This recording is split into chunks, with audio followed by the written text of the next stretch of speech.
Bonjour à tous.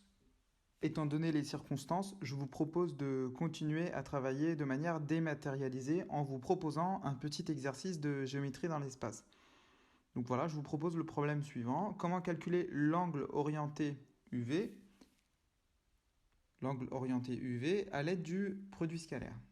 Donc on va lire l'exercice ensemble et tenter de le résoudre ensemble.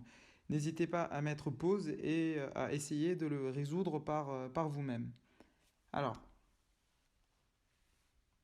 on donne les vecteurs u et v de coordonnées respectives 1 racine carrée de 3, 0 et 0 racine carrée de 3, 1. Première question, on nous demande de calculer le produit scalaire entre u et v. Le produit scalaire. Alors, vous connaissez les différentes formules qui existent pour calculer le produit scalaire. Ici, on va utiliser celle qui utilise les coordonnées de vecteurs.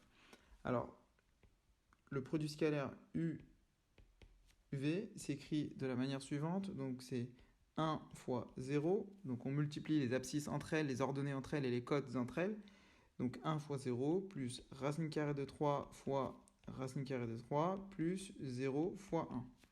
Ce qui nous donne 1 fois 0, ça fait 0. Racine carrée de 3 fois racine carrée de 3, cela fait racine carrée de 3 au carré, et puis 0 fois 1, ça donne 0. Ensuite, euh, racine carrée de 3 au carré, cela fait 3. 0 plus 0, ça fait 0. Donc, que reste-t-il? Il reste 3. Donc, voici le résultat du produit scalaire entre U et V. Ensuite, nous allons répondre à la deuxième question qui nous dit quelle est à un degré près la mesure, quelle est à un degré près la mesure de l'angle géométrique associé à UV.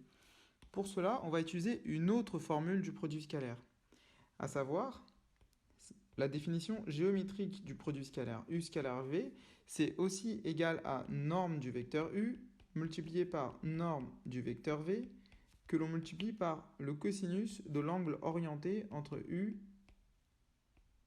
et V. Alors, comment calculer la norme de U? Donc, il faut regarder le cours. Donc, le cours nous dit que pour calculer la norme d'un vecteur, on doit procéder de la manière suivante. Racine carrée de l'abscisse au carré, plus l'ordonnée au carré, racine carrée de 3 au carré, plus 0 au carré. On va procéder de la même manière pour la norme du vecteur V. Racine carrée de l'abscisse du vecteur V au carré, c'est-à-dire 0 au carré, plus racine carrée de 3 au carré, plus 1 au carré. On multiplie tout ça par le cosinus de l'angle orienté UV. Alors, on peut réduire ce calcul. Donc, 1 au carré, cela fait 1. Racine carrée de 3 au carré, cela fait 3. Multiplié par racine carrée de... Donc 0 au carré, ça fait 0. C'est la raison pour laquelle je ne l'ai pas écrit. Ensuite, vous avez 0 au carré, ce qui fait 0. Racine carrée de 3 au carré est égal à 3, plus 1 au carré, ça fait 1. On multiplie le tout par le cosinus de l'angle entre U et V. 1 plus 3, cela fait 4. Donc ça fait racine carrée de 4 multiplié par racine carrée de 4, multiplié par le cosinus entre U et V. Racine carrée de 4 fois racine carrée de 4, nous savons que ça fait racine carrée de 4, le tout au carré, multiplié par cosinus de l'angle entre U et V. Et racine carrée de 4 au carré, cela fait 4. Donc ça fait 4 fois cosinus de l'angle entre U et V. Et nous savons, d'après la question précédente, que le produit scalaire entre U et V est égal à 3. Et n'oublions pas que c'est justement le produit scalaire entre U et V que nous sommes en train de calculer d'une autre manière. Et le résultat, on sait que c'est 3. On peut maintenant, dans cette équation, isoler le cosinus entre l'angle U et V. Cela donne 3 divisé par 4. Et maintenant, on doit déterminer la valeur de l'angle en degrés entre les vecteurs U et V. Pour cela, je vous propose d'utiliser la fonction réciproque de la fonction cosinus. 3 quarts est bien compris entre moins 1 et 1, donc il existe bien un angle UV dont le cosinus est égal à 3 quarts, et pour trouver la valeur de cet angle en degrés, je vous propose d'utiliser la fonction arc cosinus.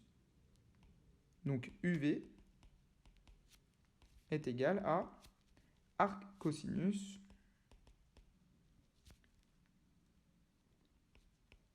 de 3/4. Donc, vérifiez bien que votre calculatrice soit en mode degré, et puis vous trouvez la réponse suivante.